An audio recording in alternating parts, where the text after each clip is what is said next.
Cari maklumat dan berita politik yang bebas, kupasan yang tepat, panas. Dapatkannya secara eksklusif hanya di Jom Channel. Komitmen kami, rentasan berita Isnin hingga Jumaat. Berbicara dan isu semasa, kami garapkan secara langsung. Panel-panel berkaliber dan profesional. Interaktif, pandangan anda kami raikan. Jangan lupa bersama kami di setiap hujung minggu dalam edisi khas mingguan.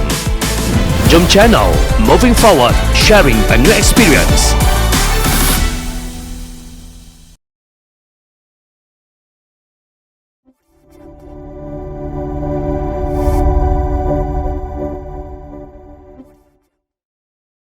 Selalunya di cover hal ini dengan isu perkauman.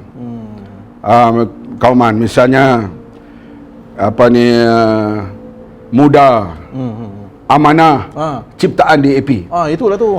Saya kalau tuduhan tu datang daripada PAS, saya cukup heran. Kerana tahun 2008 hingga 2013, Tuk Guru Nik Azri dan Tuk Guru Jahdi dituduh terompah kapal seng, terompah Lim Kee Siang, dan disebarkan poster mereka itu terompah DAP. Jadi tuduhan itu dibuat oleh musuh PAS lah. Sekarang PAS pula buat tuduhan itu. Gunakan peluru yang sama. Bagi saya PAS lebih teruk daripada UMNO yang mereka serang dulu lah. Sekarang ni mereka dah tak ada apa prinsip dah sekarang ni. Saya pun heran lah. Walaupun bekas parti saya pun rasa pelik bin ajaib apa yang berlaku itu. Karena mereka tahu bahawa serangan perkauman ini memang digunakan itu lebih mudah untuk memancing supaya khasnya orang Melayu terus menyokong parti pemerintah kerana kononnya bahaya DAP. Saya balik hal rasuah tadi ni. Betul. Saya dari segi pelajaran tidaklah tinggi, tidaklah memiliki PhD dan sebagainya. Tapi saya banyak merantau dan membuat observation, melihat keadaan. Saya melihat di dunia Islam secara keseluruhannya, hal rasuah dan keadilan sosial ini memang tidak diambil berat. Kalau dibandingkan dengan negara-negara Eropah yang bukan Islam. Yang bukan Islam. Sebab itu bagi saya kerap juga menyebut Al-Quran diturunkan di Mekah dan di Madinah, dibacakan di Malaysia, sebagian besarnya dilaksanakan di Jepun, terutama di sudut akhlak Islam. Dan negara-negara Eropah yang lain. Saya lihat pemimpin yang begitu hidup sederhana, Chancellor Jerman yang baru bersara. 14 tahun menjadi pemimpin Jerman, dia bina ekonomi Jerman, membina sosial Jerman, membantu pelarian-pelarian Islam yang datang ke Jerman. Dan dia hidup begitu sederhana. Dan begitu juga pemimpin Norway, pemimpin Sweden, pemimpin New Zealand. Betul. Negara-negara orang Islam ini, raja-rajanya ada kereta sampai 2,000. Itulah tu. Ada jet-jet peribadi. Tetapi nak jaga keselamatan negara pun terpaksa swasta kepada Amerika, kepada Perancis, kepada Britain.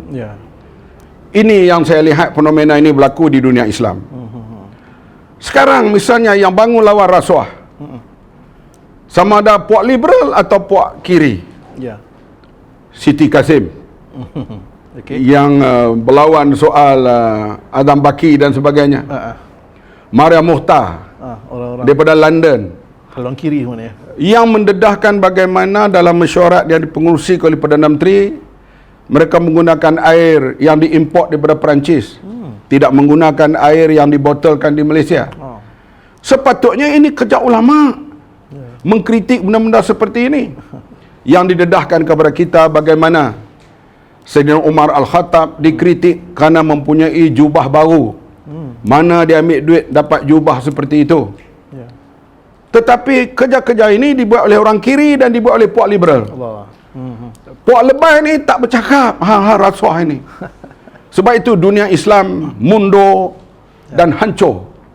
Karena kita lihat Islam yang dibawa oleh Nabi Muhammad SAW ditinggalkan, dibawa Islam lebay-lebay ini. Baik itu kita tengok apa yang berlaku di dunia Islam, Ya. kehancuran. Memang ada bibit-bibit keberkaitan semula. Yang tu saya kena masuk ulasan yang lain. Okey. Tapi umumnya, macam saya kata tadi, kenapa bila PAS berada dalam kerajaan, Ya. indeks rasuah meningkat sebelah mata. Ya. Sedangkan mereka ini adalah asatizah belaka. Daripada menteri sampai ke bawah. Ya.